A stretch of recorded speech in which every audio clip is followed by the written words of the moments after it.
Good day my dear friends, I hope everybody will be fine. आज के इमली share में फ्रेंड्स हम देखेंगे कि इमली की जब आँख खुलती है तो उसे शरबत पीने के बाद हार्ट में आर्यन से की हुई बातें याद आने लगती हैं।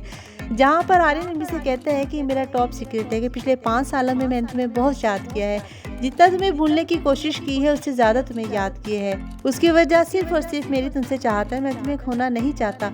इमली फिर उसे उस प्यार के मेजरमेंट पूछती है फ्रेंड्स, तो वो कहता है 100 kg। यही इमली भी आर्यन से सॉरी करती है कि मेरा भी यही हाल है, मैं उस वक्त तुम्हें छोड़कर चली गई थी और ये मेरी गलती थी कि जब तुम्हें मेरी ज़रूरत थी तो मैं तुम्हें छोड़कर चली गई। इमली बहुत रोती है, वो आर्यन से फ्रेंड्स अपनी हर गलती की माफ़ी मांगती है कि मैं उस वक्त तुम्हारे पास नहीं थी जब हमारा चीकू खो गया था।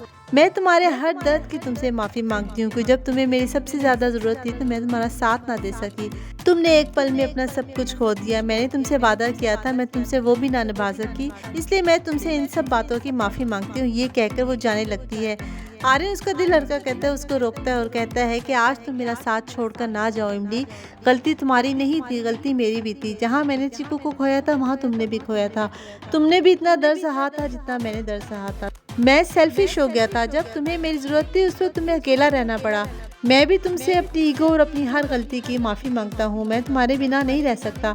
और फ्रेंड्स आर्यन ये कहते कहते खुद पर बहुत गुस्सा करता है, दीवार पर पंच मारने लगता है कि उस दिन उसने इमली को क्यों ना रोका। और इमली उसे तसल्ली देती है, वो उसे रोकती है, दिलासा देती है तुम अब ऐसा कुछ नहीं करोगे जिससे हम दोनों को तकलीफ़ हो। हम दोनों एक दूसरे के लिए बने हैं, हम दोनों एक दूसरे के साथ रहेंगे और 50-50 के पार्टनर्स बनकर रहेंगे। यही फ्रेंड्स आप लोग देखेंगे आर्यन और इमली की स्ट्रॉन्ग बॉन्डिंग शुरू हो जाती है और वो दोनों खो जाते हैं। फिर हम देखेंगे कि माली आर्यन की लोकेशन को ट्रेस करते करते वहाँ हट के बाहर पहुँच जाती है। चीनी दरख्तों के पीछे छुपी हुई होती है, वो माली को देखकर उसकी अटेंशन डाइवर्ट करती है। वो कैट की आवाज़ निकालती है और माली हट की तरफ जाते जाते अचानक रुक जाती है। वो सोचती है कि लगता है ये हट खाली है, लेकिन फिर दोबारा हट की तरफ पलट कर आने लगती है कि एक दफ़ा देख लूँ, शायद आर्यन और इमली यहीं पर भी हो सकते हैं। इतने में चीनी उससे फिर हट की तरफ जाता देखकर एक कंकर उठाकर जंगल में फेंकती है फ्रेंड्स, और माली उस पत्थर की तरफ चली जाती है। चीनी यहाँ पर ऊंची आवाज़ से बहुत खुश होती है और माली से जा पकड़ लेती है कि तुम फिर बच गई। तो चीनी कहती है कि जब तक आर्यन और इमली मेरे साथ हैं मुझे कुछ नहीं हो सकता। माली के पूछने पर फ्रेंड्स के आर्यन और इमली कहाँ है, गलती से उसके मुँह से निकल जाता है कि वहाँ है, लेकिन फिर वो माली को डॉज देती है कि मैं बताऊंगी थोड़ी कि वो कहाँ है। फिर वो माली को कहती है अच्छा मैं बताऊंगी, पहले मेरी एक रिडल का आंसर दो। लेकिन माली को उसकी पहेली का जवाब नहीं आता तो चीनी उसे मुंह छुड़ाते हुए भाग जाती है। माली उसको पकड़ने के लिए चीनी के पीछे भागती है। अचानक एक अंकल सामने आ जाते हैं और चीनी वहाँ पर छुप जाती है। फिर हम देखेंगे फ्रेंड्स के माली अनु के कहने पर प्लान करती है कि वो पंडाल को आग लगा देगी और तीनों को जलाकर मार देगी, और यहीं पर एपिसोड खत्म हो जाती है।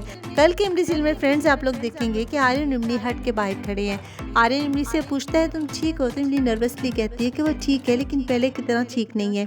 आर्यन से पूछता है कि वो यहाँ कैसे आया, तो इमली सोचती है कि आर्यन को कुछ भी नहीं याद रहा।